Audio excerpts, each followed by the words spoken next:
have a long list of issues that we're involved in, including actually job discrimination of people with disabilities. And we're doing lots of good things. I want to recognize our commissioners. We have 7 state disability commissioners, and they're doing great work, and we appreciate them very, very much. We do have vacancies available on the Oregon Disability Commission, and we welcome people to apply. And we certainly are looking to try to increase our diversity and would love to have people of color who are connected with the disability community to become involved with us as well. So anyway, that is that. I do want to just mention a couple more things. We have 4 weeks of the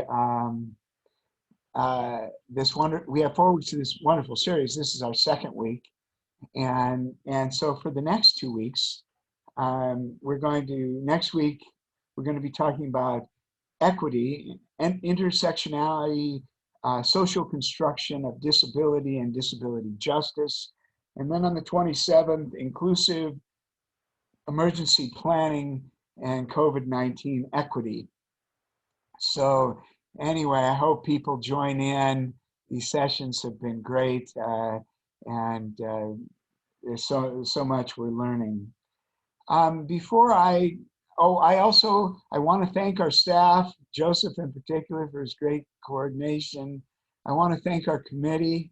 Our committee has done great work, the ADA Celebration Committee, and we certainly appreciate your efforts. So, Joseph, do you have anything else you'd like to add for today's meeting?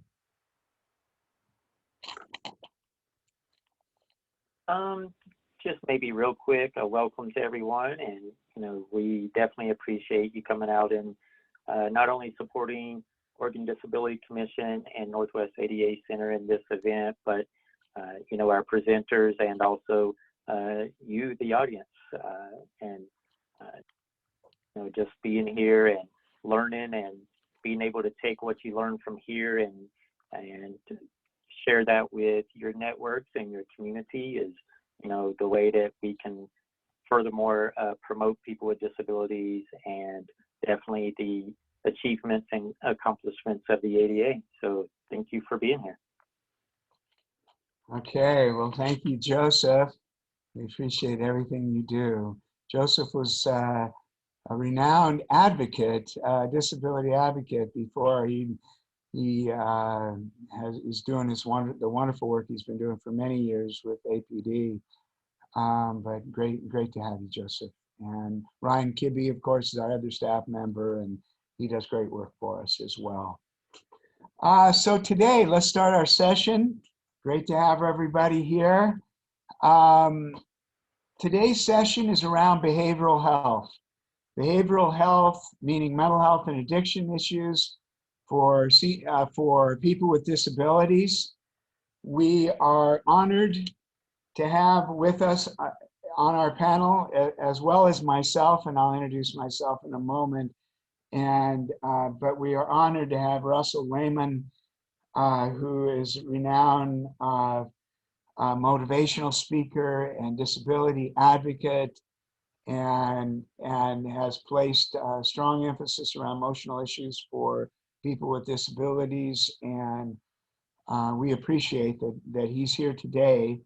I'm going to go ahead and kind of start out and give you more of an overview of behavioral health issues around people with disabilities. And then Russell will pick up from there and give his wonderful perspectives. And then we're going to try to open it up a little earlier this week for people's questions and discussion of any kind. So anyway, welcome to Russell and welcome to all of you. Again, I am Jim Davis. I am the chair of the Oregon Disability Commission. I am a psychologist, gerontologist, educator, and advocate, I've been involved with seniors and people with disabilities for 48 years. I know someone who looks as young as I do. I think, how is that possible? But it truly is possible. I go way back to the 70s. But I was not a clinical psychologist. I was more of a policy wonk psychologist, geropsychologist, and a teacher.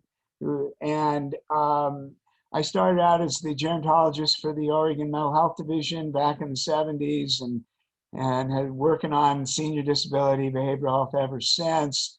Was a professor at a number of universities, and taught this area very, very much. I was the head of the psychology program at Marylhurst University and was there for 11 years.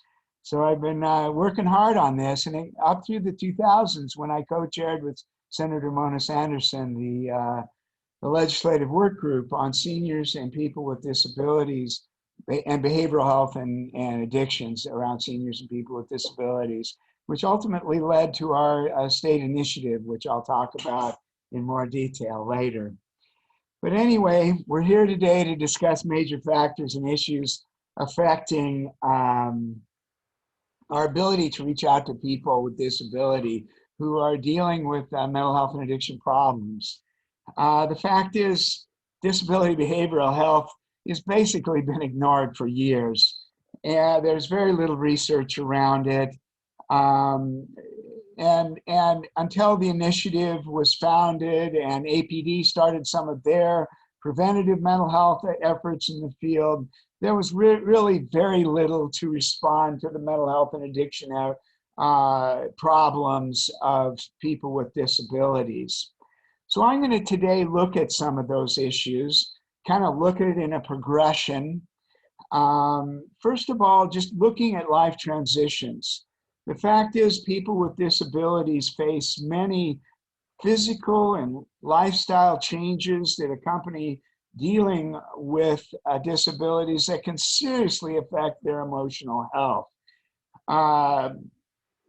They face many of the same life problems that all of us do, but accentuated by the difficulties, the hurdles, the challenges of people with the disabilities that they're facing.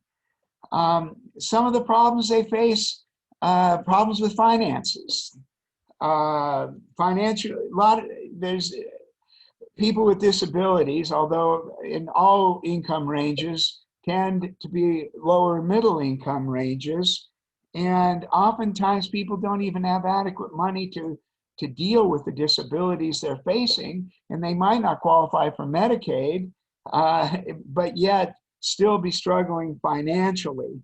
So that definitely is a lifestyle problem that has some emotional ramifications.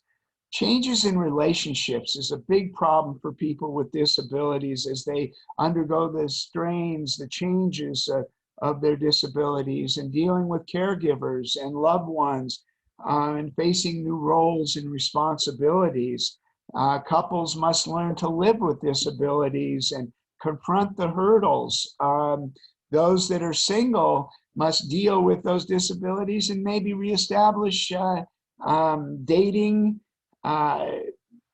getting out and dating again, which absolutely there should be no reason that people with disabilities aren't out there creating new relationships and new friendships. And those with disabilities have children, they have spouses, they have constantly changing relationships around them, in-laws, things like that. Also, there's the problems with the changes in healthcare and physical appearance. Certainly, the majority of people with disabilities continue to lead active and productive lives, but it does take its toll. Many forms of chronic illness and other problems that go along with disabilities can definitely be difficult and challenging. There's lots of issues around medical care, health issues they have to deal with on a constant basis, ongoing changes in their appearance that serve as constant reminders. And so that definitely can be a difficulty. As an example, there's many problems that people face in their lives, but it just kind of gives you some examples. There's also the problem of the stress on the caregivers, and that had been ignored for many, many years. But now recognition is finally being given to the tremendous emotional investment of people who are caregivers, the financial investment, the emotional investment, and also the very high rates of mental health and addiction problems. So let's move into, what are some of the mental health problems that people with disabilities are facing? They have these tremendous number of losses, adjustments, transitions that they face, which can lead to mental health problems. In particular, and what we will note today, would be depression and anxiety. But you can if you're looking at behavioral health problems among people with disabilities, you could conservatively figure 20 to 30% of people with disabilities are facing mental health or addiction problems. The basic data says 20% of all people face emotional health problems. And I just truly have to believe, after all these decades of working with this wonderful community, that there's just so many more hurdles they face, that their rates of depression are definitely much higher. And the CDC backs that up in their reports. So you're looking at high rates, potential rates of anxiety, which is a complex physical and emotional response to stressful situations. And external situations, internal problems, it can be experienced chronically or on an intermittent basis, but with all that people with disabilities are going through, it's not surprising that you have higher rates of anxiety. And just you have this kind of fear of one's independence being threatened, of your life dreams not going where you want them to, facing all these massive changes around you and new situations and information that's coming at you. It's no surprise that there would be higher rates of anxiety. And of course, oftentimes that can, but not always. Not all anxiety is bad. Some anxiety is good. It gets you motivated, it gets you moving in a certain direction. But depression, there can be heightened experiences of depression. And depression is the most prevalent of mental health disorders with people with disabilities. And again, it can be frequent and debilitating episodes dealing with losses and changes in your life. It's important, as with anybody, to have an appropriate and timely response. Psychotherapy has proven to be very effective, both with seniors and people with disabilities, as are preventative outreach and efforts, such as what APD is doing. Of course, no approach is sustainable unless there's regular and meaningful contact with people. And that's what's so important, is that people with disability not isolate themselves. Get out in the community, get involved, have friends, social life. That's very, very critical for anybody. And the relationship with loved ones and things such as that. I'll touch base, for a bit on serious mental illness, only for a programmatic effect, but the fact is that there are serious mental illnesses that are being dealt with in the disability community. In particular, people with brain injuries are suffering very high rates of mental health problems and addiction problems. And what's happening is people with serious mental illness are living longer, and they're falling into our system. And a lot of times, people within the long-term care system are not in a position or have been properly trained to deal with this. And of course, that's an issue that I want to deal with at a certain point. I do want to touch a bit on chemical dependency. Chemical dependency can be a very complex area and affects people in different ways. but there's usually two ways it affects people with disabilities primarily, and that is alcohol use and prescription drug use.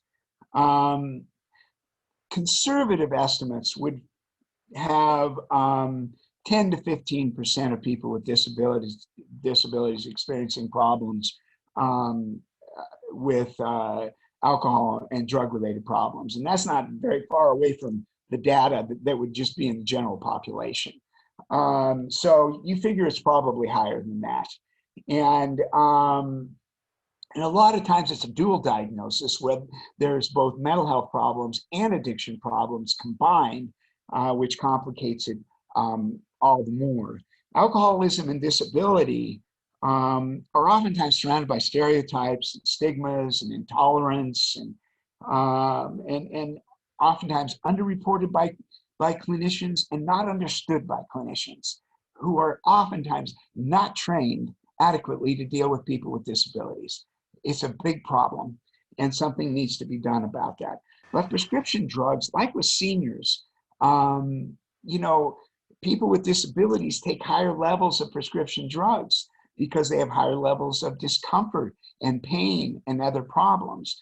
But what can happen with a lot of these medications is people can become addicted to them. They can be abused, and it doesn't take long with opiates and things such and drugs such as that. So, and with people with disabilities, there's a tendency to take more drugs, but also a combination of drugs at the same time. And this is the same problem with the senior population, and that can create some big problems.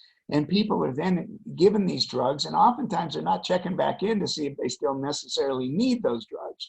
And I think that that's really important for caregivers and family members to always take a check, a look at the medications that people are taking and seeing the side effects and trying to understand that. Because sometimes emotional problems you're seeing can be directly related to the medications that people are taking. So, you know, in terms of response, you know, it's an issue I work on greatly, and I've been very involved in the development of the state initiative called the Older Adult People with Disability Behavioral Health Initiative through Oregon Health Authority and DHS.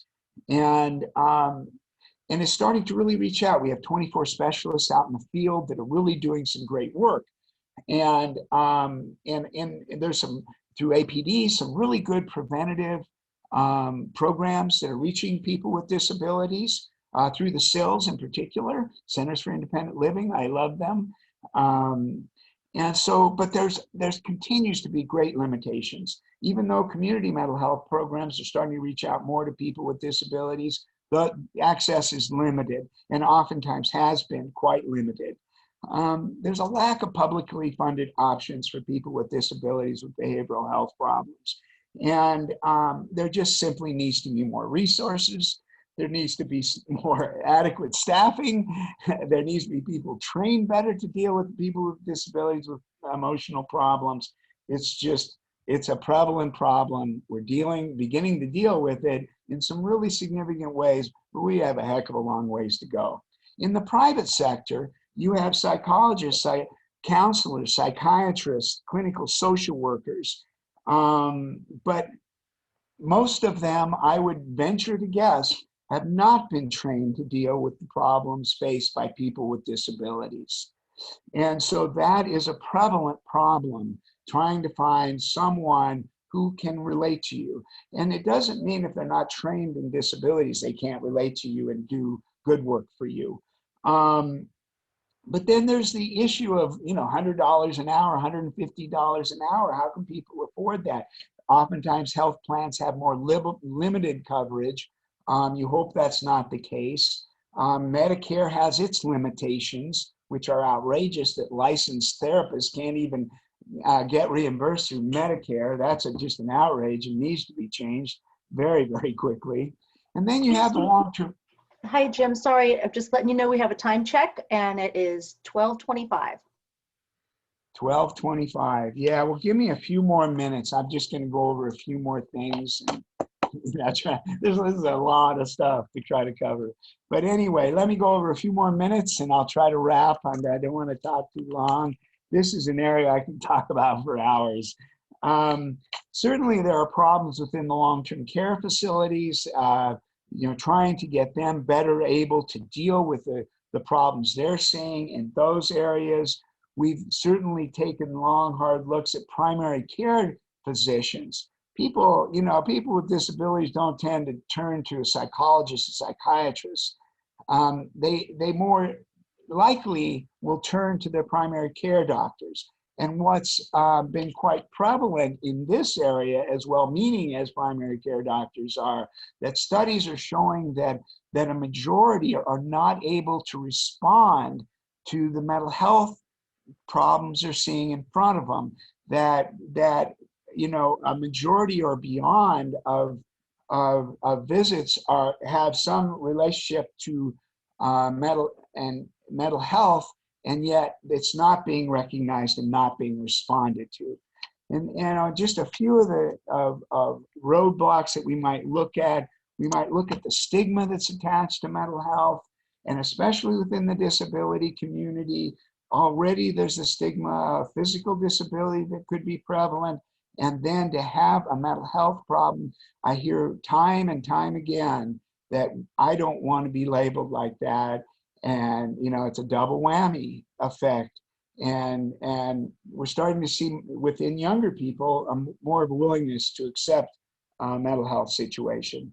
There certainly are the access barriers and funding issues, a lack of adequate collaboration and coordination, gaps in services where there aren't services available for people with disabilities. There might be recognized by a caseworker and there's just nowhere to refer them to. There's certainly workforce issues where people aren't being trained adequately, and simply not enough organized support among groups where behavioral health is a top priority for them. And just kind of the attitudes and the obstacles that are faced are great. And then finally, those people with disabilities who are part of cultural groups, whether it be cultural minority groups or LGBTQ groups, they face even greater discrimination and greater problems within the system and trying to find support systems. And there needs to be established greater cultural competency. APD is doing some great work around that, as is DHS, but people with disabilities from those communities still struggle. So anyway, just to wrap it up, there needs to be people with disabilities who are facing behavioral health problems need a better response, both in the public and private sectors, programs that deal specifically with their needs by people who are trained to deal with those needs, with adequate support groups and therapy and peer counseling. I wasn't able to get into some of that stuff, but we need to really establish a network of response and support for the behavioral health and mental health and addiction problems being faced by people with disabilities. And with that, my apologies for carrying on a little too long, but I hope that is helpful. And now I would love to turn it over to our honored guest, Russell. Thank you, Jim. It was very informative, and yeah, I mean, just like you, I could talk for this on this subject for hours. So, my name is Russell Lehman. I'm going to share my screen with you all because I have a PowerPoint, and let's see, I have 18 slides, and I think I can get through them all in about the 15 minutes I have. It's always a challenge, but I'm up for those kinds of challenges. Let's see here. All right. So, my name is Russell Lehman. Website is theautisticpoet.com. In this short time I have, I'm going to talk to you very raw and transparently about autism, mental illness, and invisible disabilities from the lived experience. This is my social media. If you want to, screenshot it, I post a lot of educational videos on there, and you can tag me in your stories if you're an Instagrammer and you tend to be on there all the time. So being a poet, I'm going to start things off with a spoken word poem. This is a letter I wrote to my younger self, and it's titled Dear Russell. Dear Russell, you're going to go through some things in your life. You're going to go through some real tough things in your life. I know you're just a young boy now, but I want to speak up and warn you of what's about to go down. Pretty soon, you're going to lose all of your friends. Pretty soon, you're going to see life through a different lens. This probably doesn't even make sense, but pretty soon, you're going to go insane and wish you were dead. I know you're really popular now, but pretty soon you're going to be laughed at by other kids who won't know how. You became such a pathetic wimp. You were too scared to leave your house. You were too scared to be in a crowd. You thought a whisper was so loud. But listen, you will never be a wimp. You will never be weak. You'll grow up to be stronger than the million ancient gods of Greece. Now, there are going to be nights when you just stay up and cry. There are going to be nights when you contemplate suicide. There are going to be nights where you just want to die, but you will have too much pride to give up on your life. You're going to be admitted to the psych ward 3 times, where you'll see naked people trying to find walls to climb. You're going to be rushed to the ER way too much, but these experiences are the reason you're going to grow up to be so tough. You're going to have your dreams come crashing down just because some pathetic adult didn't want you around, and you're going to have your heart break as if we were made of glass, and have no friends to fall back on when the love of your life packs up her bags. You're going to wish you were normal, just like everybody else. But I need you to remember that you have a very bright future, even though you're going to go through hell. Russell, I need you to be prepared for all the obstacles you're going to face. And at times you're going to feel like you're trapped in a maze. And at times you're going to feel like you've been so debased. And at times you're going to go into a craze and curse at the gods for why they made you this way. But Russell, I need you to listen to me. You may not be different now, but you will be. Your life is going to seem like an utter disaster at times, but within you is the strength you need to succeed at being the best possible human being you can be. So keep your chin up, keep your eyes on the prize, because you'll far surpass everyone's expectations of what we can accomplish in our lives. But it won't be your or mine surprise. So that was a letter to my younger self. And as I show you the next slide, I'm not going to read these out loud. This is just a little professional background on what I do and who I am. What I want to talk about is a few things I mentioned in that letter. I've been admitted to a psych ward 3 times in my life. And every single time I went in, I actually left worse off than when I went in. Due to the treatment I received, due to my autism. If I didn't say yet I have autism, that might have been good to mention. I have autism and some mental illnesses. So whether it's in regards to my invisible disability, lack of accommodation, not knowing how to accommodate individuals with comorbidities, I've always left psychiatric wards worse off than when I entered. And the last time I was there, I made a promise to myself never to go back. Because I know what it does to me. I know what the people do to me there. And so last week was a really difficult week. And I really wanted to admit myself to the hospital. My OCD was kicking me in the butt, severe depression, panic disorder, somatic seizures. And I was cracking. And I was frustrated that I could ask for help, but that I didn't want to because I know how it turns out. And so I just posted a rant to social media because I felt unheard. And you can see this rant. I believe Carrie will be kind enough to drop it into the chat. But I did this rant because I felt invisible. I felt like I was my invisible disabilities. I felt discounted and validated. I felt like nobody knew how much I was struggling. And that hurts. We need validation in order to process what we struggle with. So if you want to check out the raw, transparent video, check out the link in the chat box. I can't go on too much about it because I do want to get to some other important topics. Now, as you could probably see from the poem I recited, that, as a young boy, I really didn't start struggling vehemently until around the age of 7. And that's about this age on the left hand of your screen.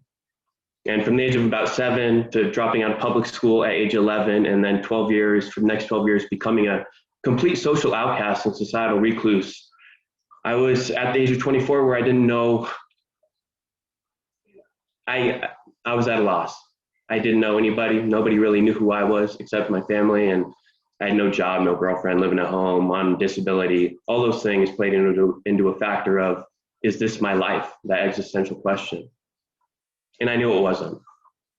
And I knew that because I had passions and a purpose. The Latin root word of passion is pati, which means to suffer. They say that those who know how to suffer, suffer less because they become accustomed to it. They learn about it more. They become more familiar with it. And it is through my suffering that I found my passions, and it's through my passions that I found my purpose.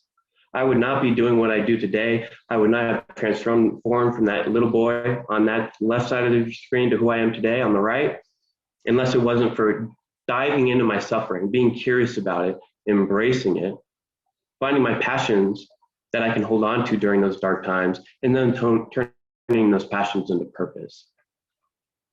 Nietzsche once said in regard to purpose that he who has a why can bear almost any how. And it is indeed through my speaking career now that I can bear the difficult episodes that I had, like last week, because I have those supporters online and I know my purpose moving forward, that I can generate any unpleasant experience into foresight for others. So compassion is a verb. And I told you earlier that the Latin root word of passion is pati, which means to suffer. Well, compassion literally means to suffer with. And that is not understood in this day and age, especially when it comes to invisible disabilities. Too often people try to help or give advice or, drop platitudes on an individual or, expose them as a token of some sort. When someone's suffering, as someone who has suffered a lot in life, the best thing you can do for an individual struggling is just sit with them, just suffer with them. In times of suffering, we all feel alone, and suffering is inescapable. It's probably the one thing all humans have in common. And ironically, it's the one thing that nobody talks about, the one thing that can bring us all together as a human race, the one thing we're all too afraid to talk about. And that's why I talk about it. I talk about what's not talked about, because otherwise we won't spread that transparent, authentic awareness.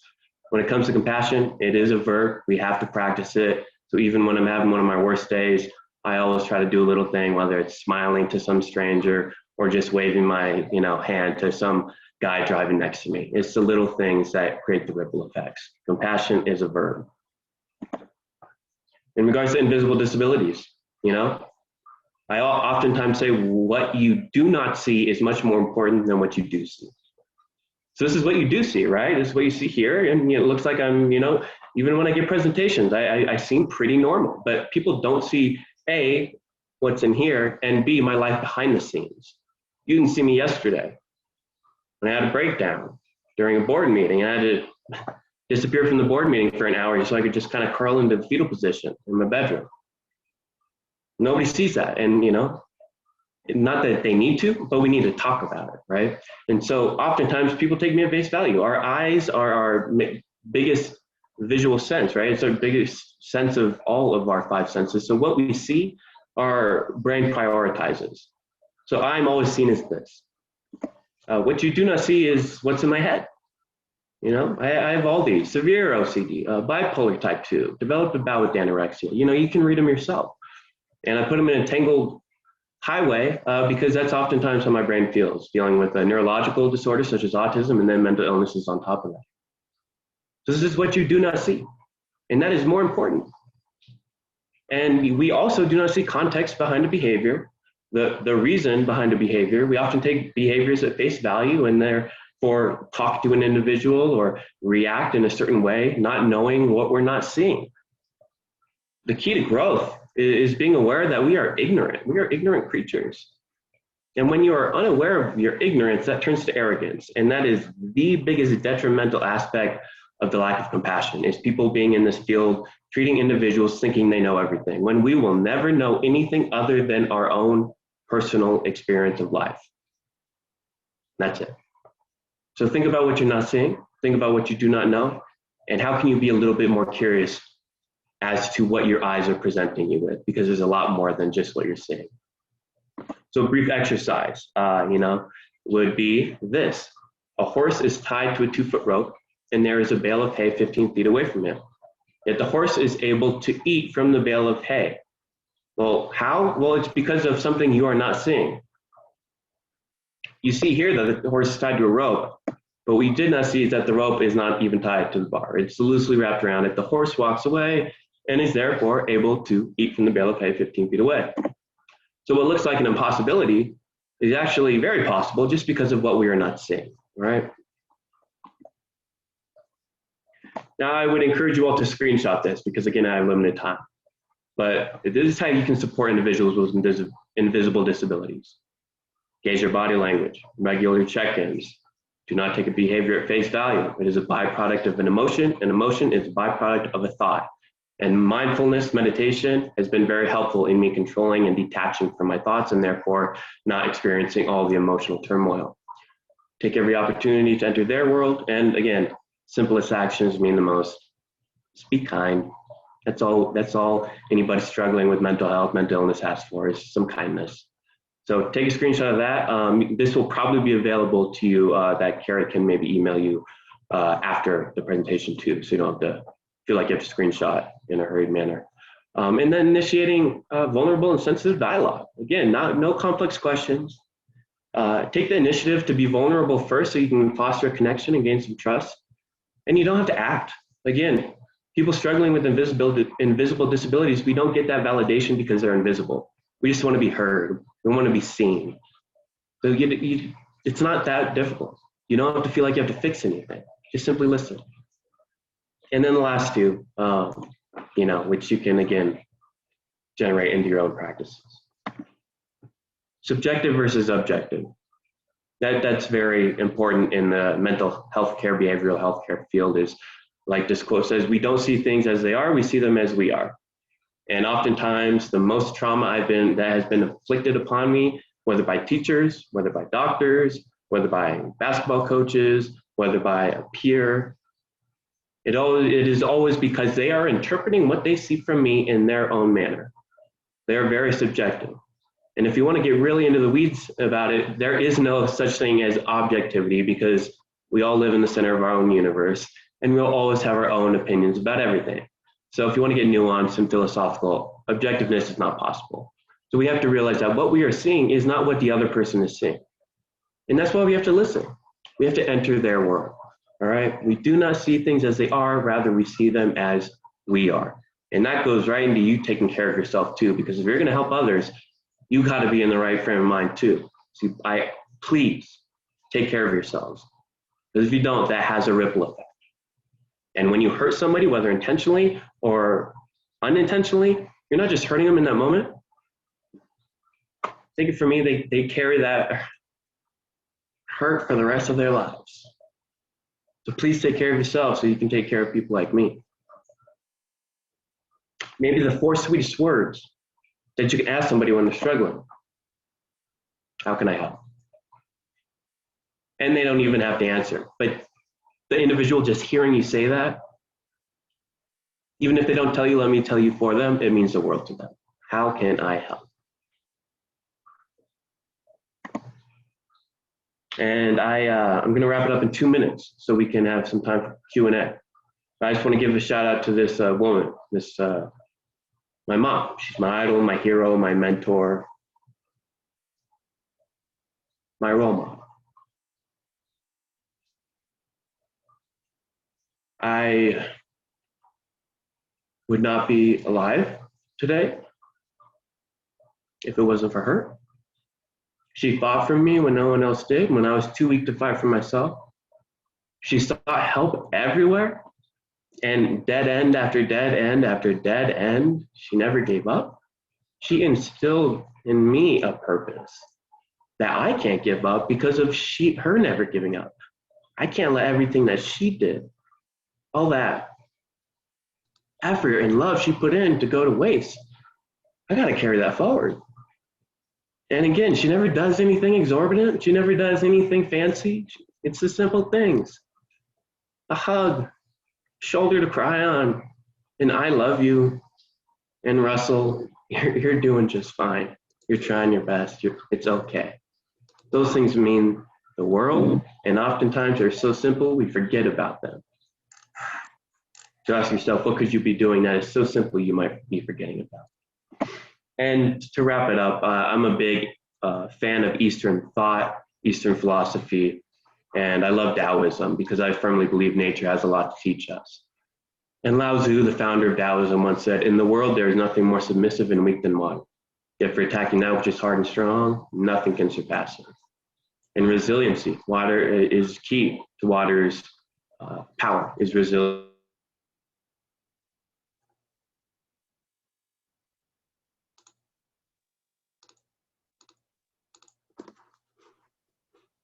Russell, you are paused or stuck in there.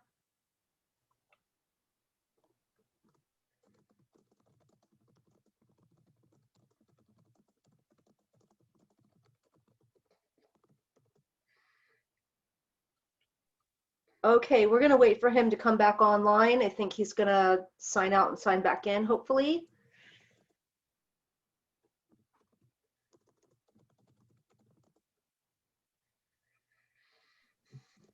Can you hear me now? Yes. Okay. Yes. Okay, that was odd. I apologize. So I will wrap it up for questions. Obviously I didn't have much time, but glad I didn't freeze all the way, but I'm back to answer your questions and contact me, my passion, my purpose is to help others. And that's, again, just a simple thing, but it's my purpose. So thank you for having me. Thank you, Russell, for such an impactful and emotional and incredible presentation. We really appreciate you. Thank you. Let's open up to questions or comments.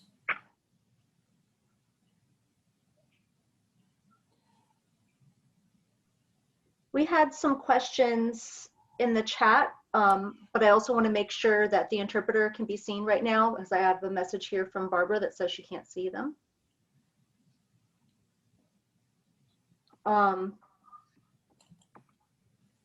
Okay, so one of the questions we have is, are there other countries we can get a plan from? What do other countries do around helping people with disabilities?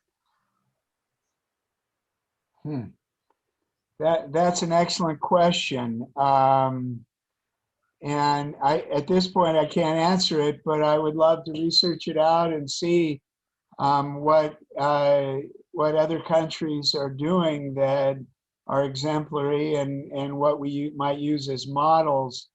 Joseph, or do you have any thoughts on that?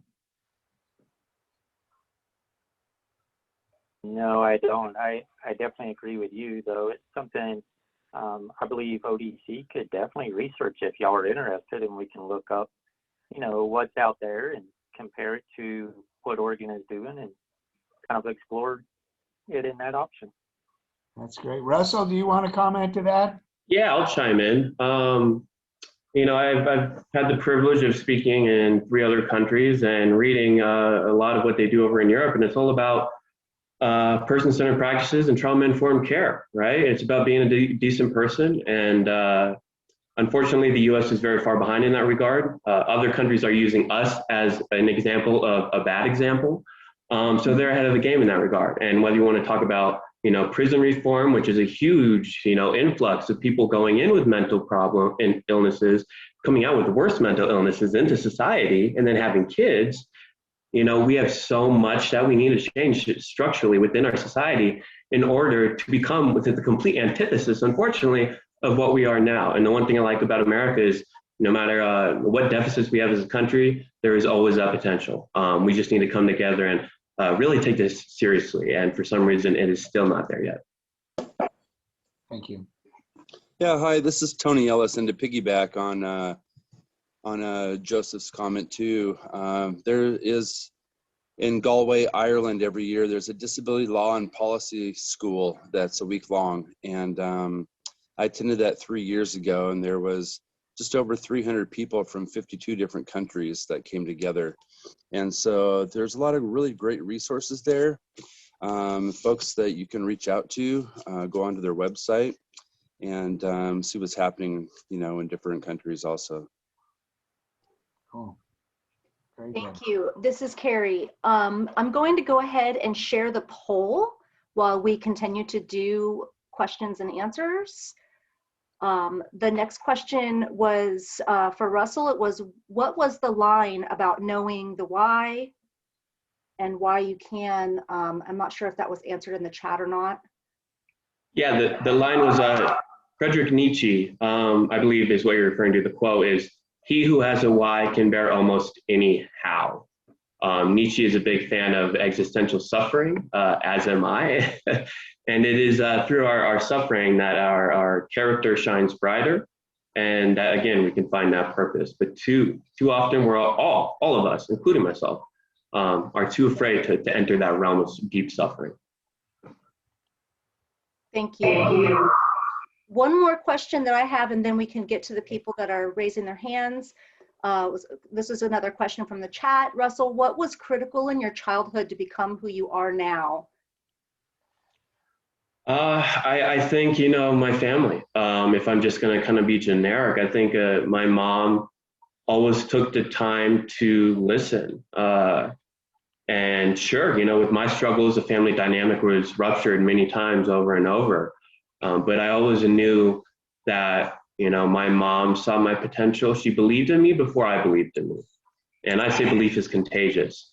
You can support somebody, you can love somebody, you can believe in them, but unless you make it known to them, not by your actions, not passively, but actively make it known to them, I believe in you, I love you, they start to cultivate that themselves. So I think just communication, that she loved me, and that, again, no matter how many times I fell flat on my face, she wasn't going to pick me up, but she was going to be right there when I decided to pick myself up. And to have that, unfortunately, a lot of kids don't. And again, it just goes back to so many societal aspects, but I would just have to say that would be the one biggest factor.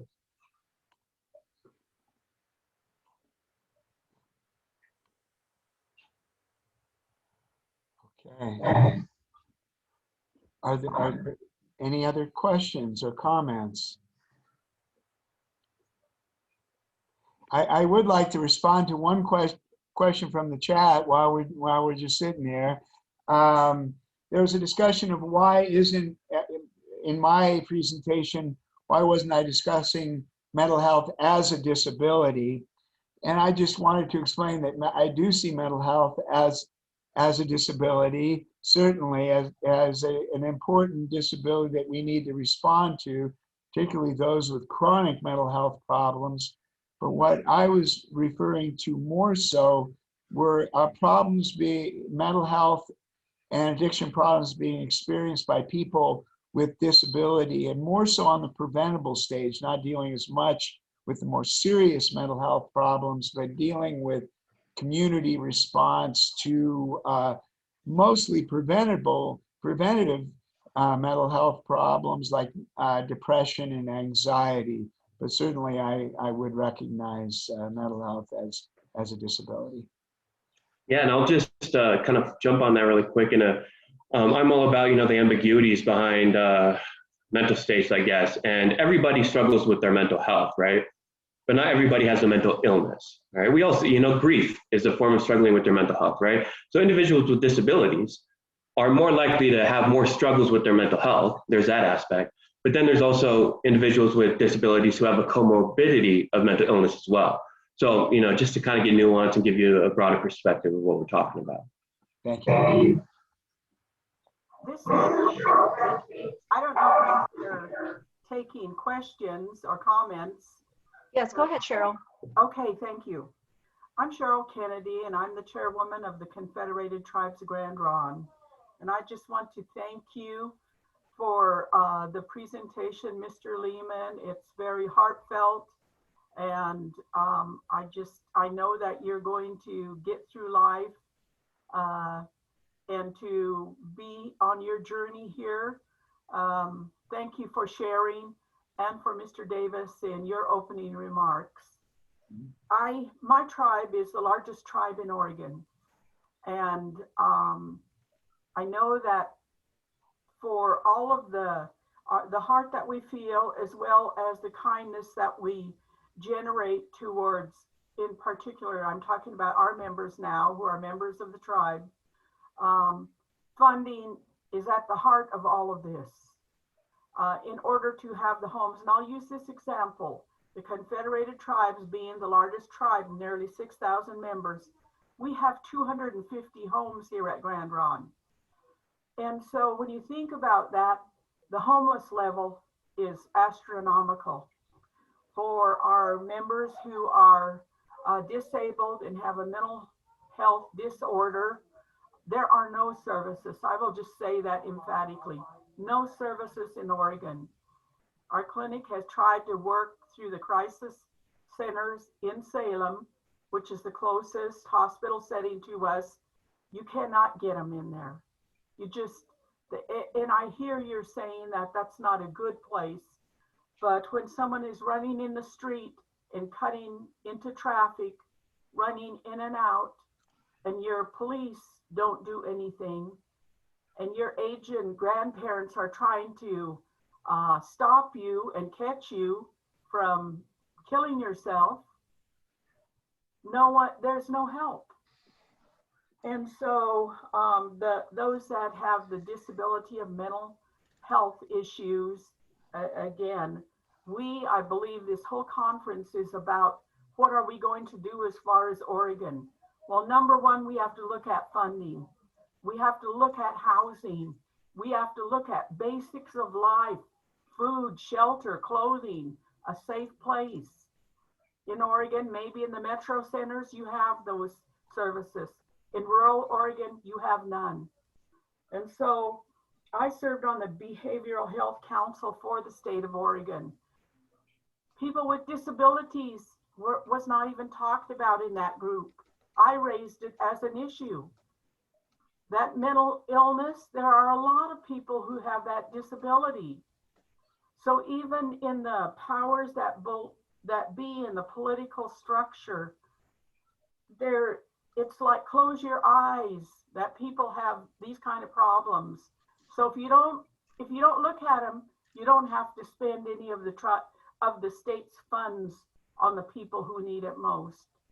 So I get frustrated when this issue, I feel comfort in you telling your story in such an eloquent manner that hopefully there will be some traction that's made from this, a launching pad, so that Oregon, we citizens of Oregon, can get on board and we can make the change that's necessary and do it in a compassionate, kind way. So I thank you for being here. That's all. Thank you, Cheryl. I mean, yeah, it's hope is all we ever have, right? And if we let go of hope, we don't really have anything to hold on to. So it is my hope that we can all move forward together in a kind, compassionate manner and embrace different viewpoints as well. Too often we fight, we don't argue. Argue is the first step towards agreement, right? But too often we fight, we don't debate enough. Thank you so much for being here. And sorry, there's a lot of feedback. We're at the end of our session. We really appreciate all the engagement and your presentation, Russell and Jem. It's very helpful, and I'll be sure to send an email to the registered attendees with more information. Any last minute thoughts before we end it for the day? Well, if I could, I would like to, Carrie, I'd like to thank you for all your wonderful hosting these 2 weeks and all the great work you do at the State Rehabilitation Council. You are our wonderful partner. And I want to thank Russell again for his inspirational presentation. And we will, this isn't the last time we'll be dealing with Russell. We'd love to get him more involved. But thank you so much, Russell. And thanks to all of you. We had over 200 people again today. And thank you for being a part of this webinar series. And we hope to see you back next Tuesday. Thank you all so much. And thank you, Jim, for the kind words, as well as Carrie and Joseph and Ryan for putting this all together.